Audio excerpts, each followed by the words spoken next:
Selamat datang di Fruit Miracle Class bersama saya Imelda Sihaluho.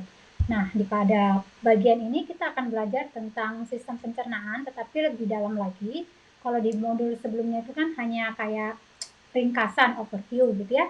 Dan hari ini kita akan belajar tentang sistem pencernaan lebih dalam lagi dan harap para peserta sambil mempelajari materi ini mempelajari juga nih tentang masalah-masalah yang muncul dalam dirinya yang berhubungan dengan pencernaan gitu dan penyakit-penyakit yang sudah diderita, lalu kebiasaan-kebiasaan kita yang kita makan gitu kan sambil kita mengikuti kelas ini sehingga kita bisa mendapatkan pemahaman yang benar dan mengevaluasi apa yang kita lakukan lalu setelah itu kan ada perubahan gitu kita belajar untuk memutuskan mau ikut yang benar atau ya tetap pada pola yang lama. Nah, hari ini kita akan belajar sistem pencernaan dan ini cukup panjang.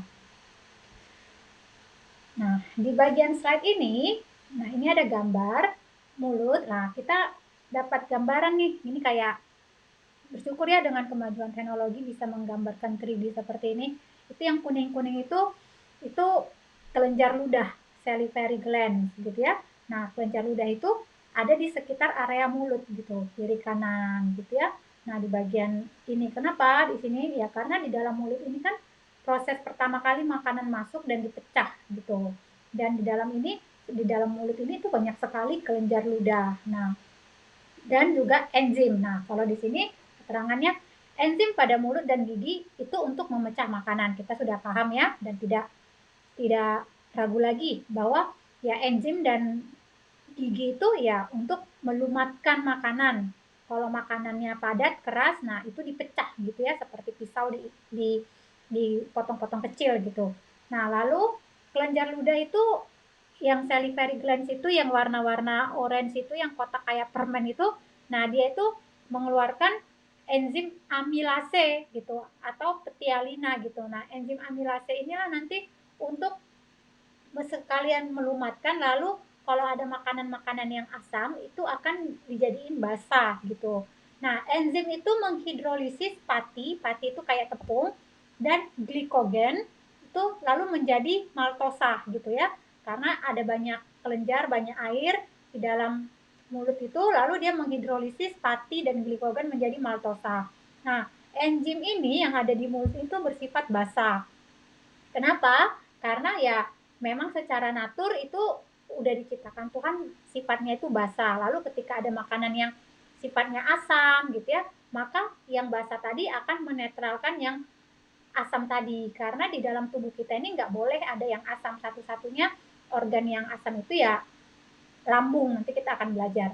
Nah, jadi dia itu sifatnya basah gitu ya. Dan makanan-makanan yang bersifat asidik misalnya atau minuman seperti jeruk, lemon yang kita anggap asam gitu kan dan nggak baik sama tubuh, sebenarnya itu bersifat basah, hanya taste-nya rasanya asid. Nah, nanti kelenjar ludah ini akan membasahkan, akan mengalkali sifat asidik yang ada pada lemon atau jeruk atau pada buah yang stroberi yang rada asam gitu ya.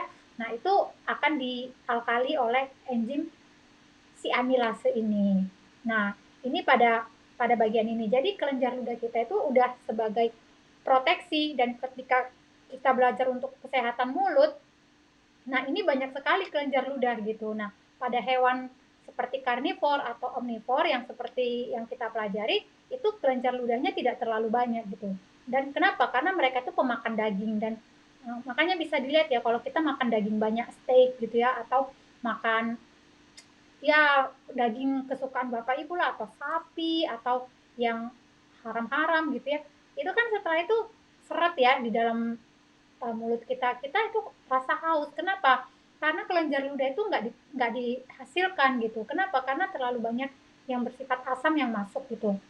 Nah, tapi ketika kita banyak makan sayur atau makan buah gitu, nah itu kelenjar ludah itu diproduksi banyak gitu dan itu sifatnya seperti pencuci mulut gitu. Dan ketika kelenjar ludah itu banyak, itu akan banyak agen-agen di dalamnya kayak enzim-enzim, lalu bakteri-bakteri yang positif yang akan membuat mulut kita itu bersih sehingga orang yang punya banyak kelenjar ludahnya itu itu sangat baik sekali gitu. Kalau kelenjar ludahnya tidak ada gitu ya, sedikit diproses gitu ya. Nah, itu agak bermasalah gitu. Tetapi ya Tuhan sudah ciptakan kita proteksi pertama itu ya kelenjar ludah, mulut dan kelenjar ludah, dan di mana kelenjar ludah ini atau salivary glands ini tuh bersifat basah untuk menetralkan yang kita makan yang bersifat asam gitu. Nah, ini yang bagian pertama.